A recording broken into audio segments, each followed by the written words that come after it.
Who married you? A poor woman with a high school diploma. I'd love to meet your husband. What? At the middle school reunion, my former classmate Erica, who looked down on me. I never thought I'd still be hearing this kind of thing as an adult. Maybe you're too embarrassed to introduce him to anyone. Is your husband a high school grad, too? People need to match intellectually, right?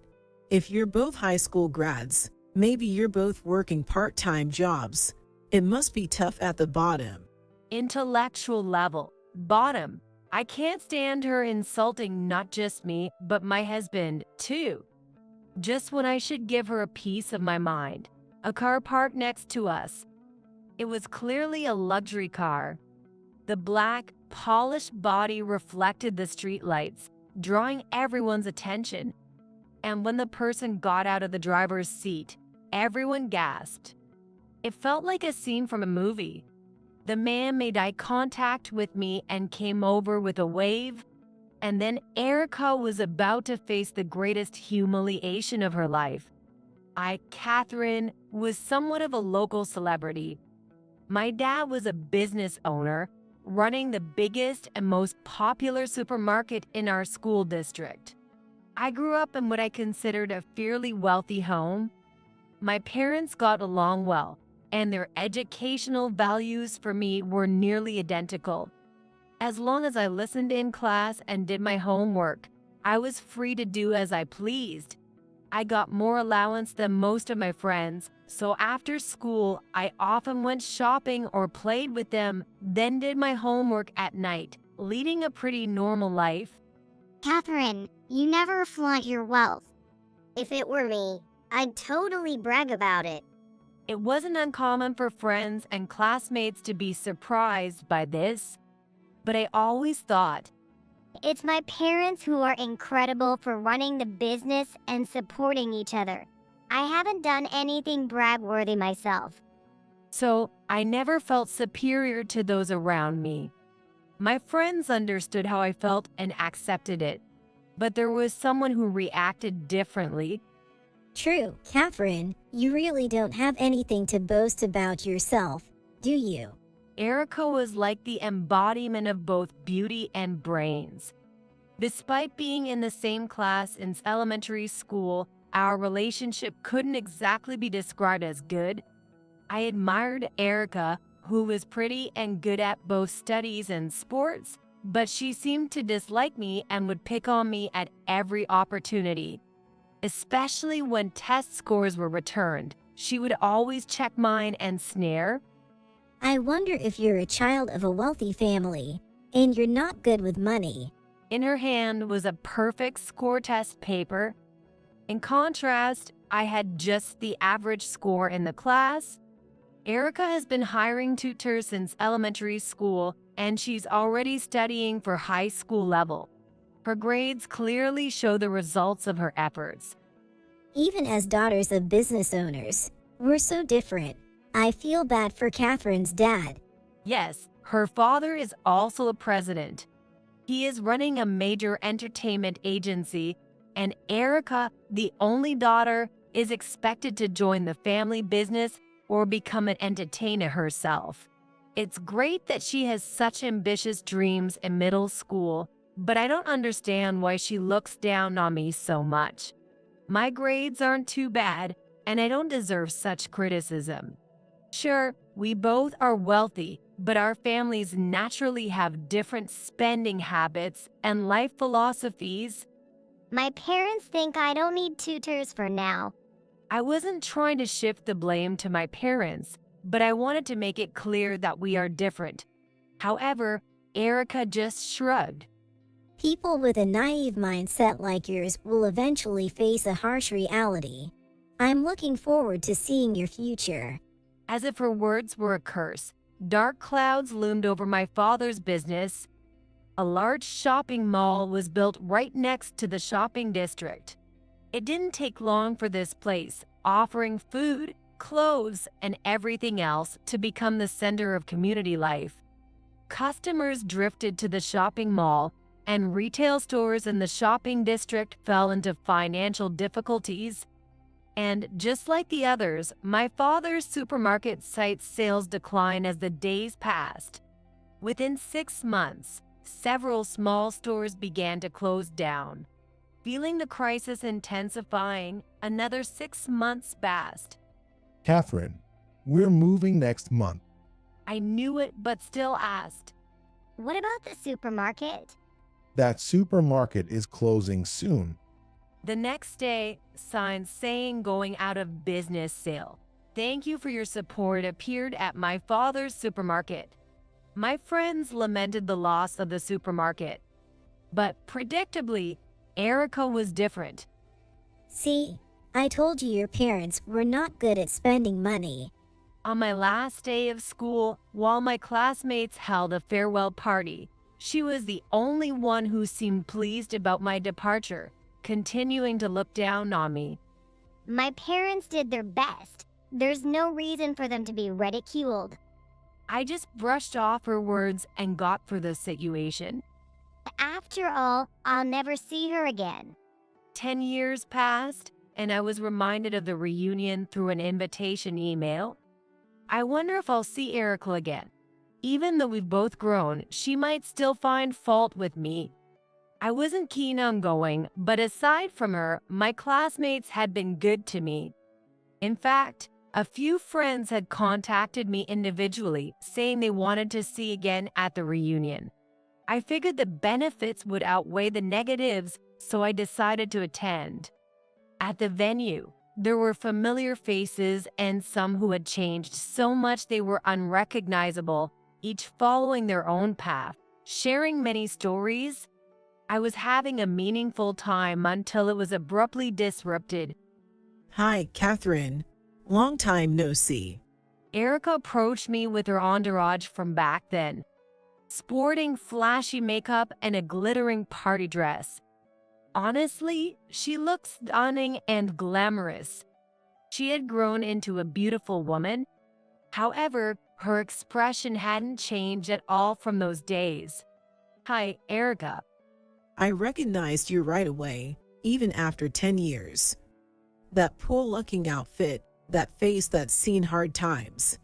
Well, it can't be helped. Your father's business didn't go well, and you couldn't even go to college, right?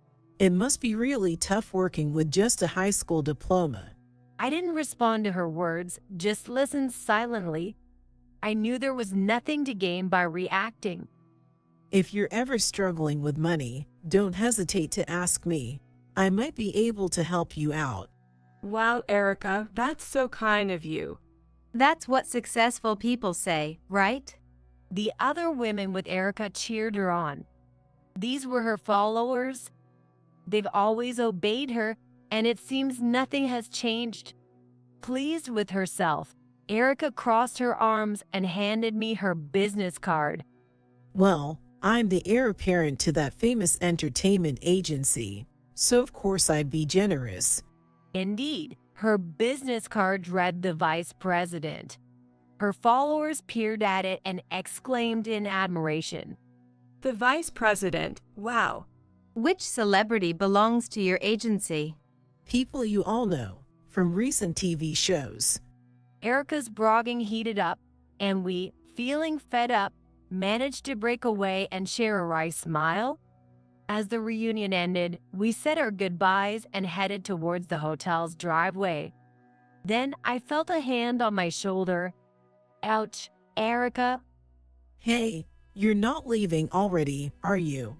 We haven't really had a chance to talk. Let's go for a drink. I'm very interested in hearing about the hardships of the poor. I swallowed my retort and gave a minimal excuse. Sorry, my husband is picking me up, so maybe some other time. Your husband? Erica looked puzzled. You're married? Well, yeah, I take off my ring for work. Wow, I'd love to meet your husband. What? Is it that bad? Maybe you're too embarrassed to introduce him. Well, I guess someone from the same poor, uneducated background as you would match, right? I can hardly find someone on my own high level. Your husband is a high school grad too, right? People need to match intellectually after all.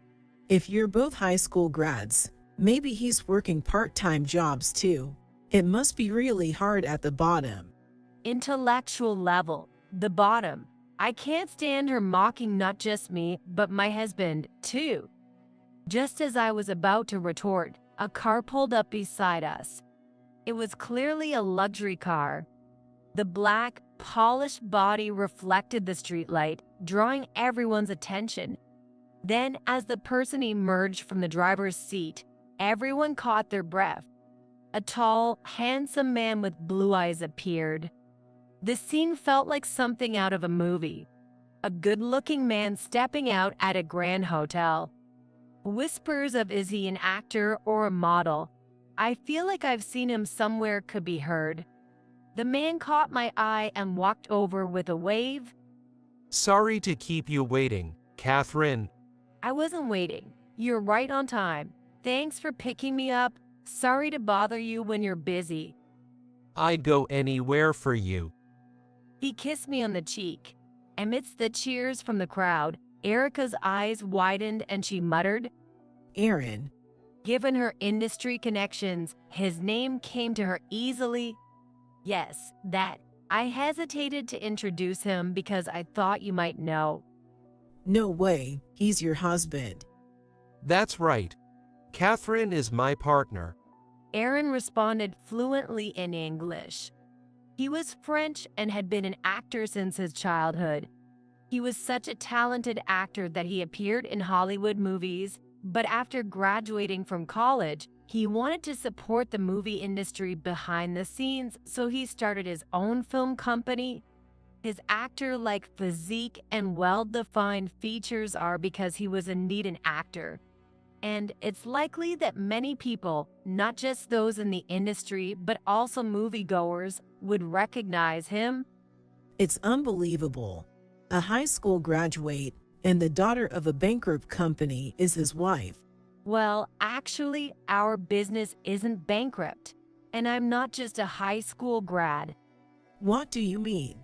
I had kept quiet to avoid explaining, but not wanting the misunderstanding to grow, I decided to reveal my story from the time I transferred schools to the present.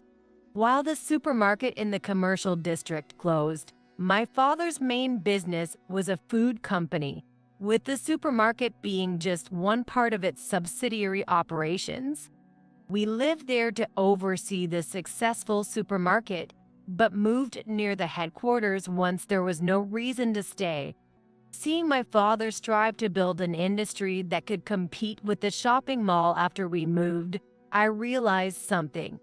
Both my father and Erica, who is also president's daughter, were working so hard.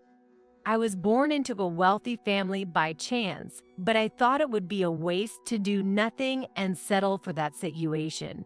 I worried about whether I could support my parents when they got older. I dedicated myself to my studies for the rest of middle school, desiring to learn in a broader world. Fortunately, we had the financial means for me to study abroad. My parents respected my opinion and happily sent me off. I went to France, where I furthered my language studies at a local school. My interest in the foreign culture led me to want to continue my education there, so I aimed for one of the most prestigious universities in France. Fortunately, it seemed I was good at studying, as I was able to pass the baccalaureate exam with ease. During my university years, I felt it was a waste that I hadn't taken my studies seriously when I was younger. It was there that I met Aaron. Unfamiliar with movies, I interacted with him, an arts major, without realizing he was an actor. I had thought he was unusually popular. "You look like an actor," I casually remarked, to which he laughed and revealed, I am actually an actor. apparently, my friendship without knowing his fame greatly affected him. Everyone usually approaches me for my fame. Being a Hollywood actor, it was inevitable, but he found comfort in my unbiased companionship. As graduation approached, he confessed, and we married within a year. He retired from acting and seems to have been scouted by Hollywood, but he wanted to make movies his way, so now he's traveling the world. I work as his secretary, and we returned to the country for the reunion. Summing up the situation, Erica gritted her teeth. So, you're not taking over your father's company. Talk about being ungrateful. My father's company isn't family-owned. The next president will be chosen from the current executives. What do you mean? Are you saying I'll be picked as the next president through connections? That's not what I meant. You've always been like this, subtly putting me down. You had the money but chose not to study, and now bragging about your husband. Right. Everyone else must think so too. Erica turned around, seeking agreement from her still-present entourage. But they stepped back, giving non-committal responses. It doesn't seem like she's mocking. Every company is run differently. What's this? Just because Catherine is successful, everyone flips their stance. Isn't everyone just weak for titles? It's not like that. I have plenty of titles.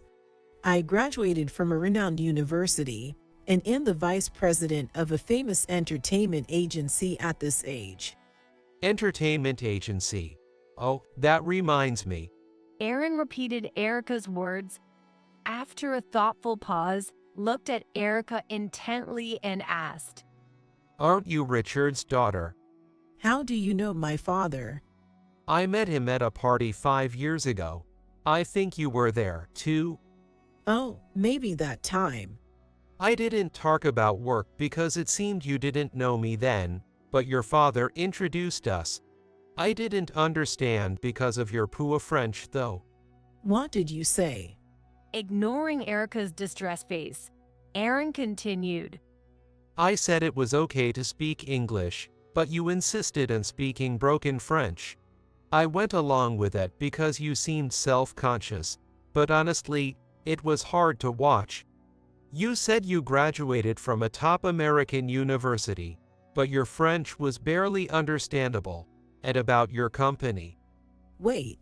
Erica shouted, seemingly trying to stop him, but Aaron didn't halt.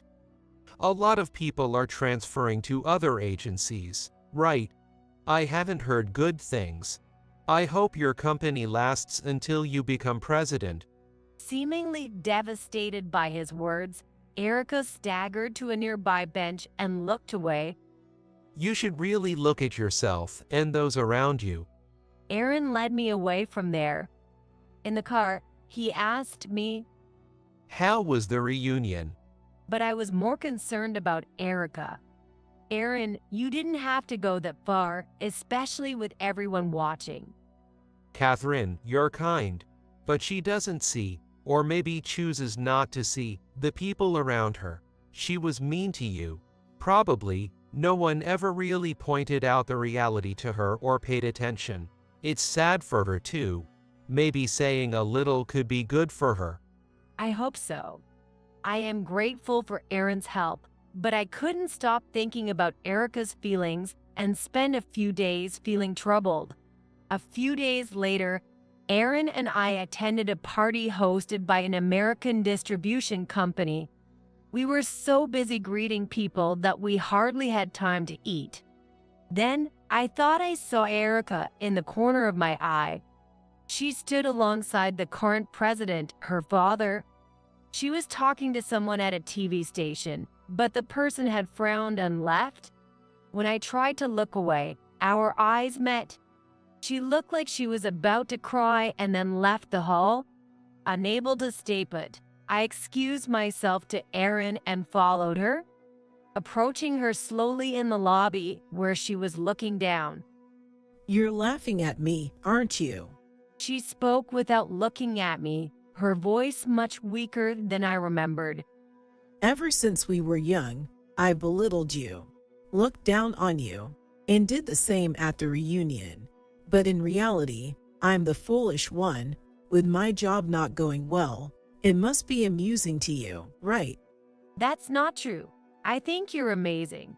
Despite struggling with French, you try to communicate, and you've withstood the pressure of being a vice president. I respect Erica for being able to strive continuously. That's a lie. Are you just pitying me? Go ahead and laugh.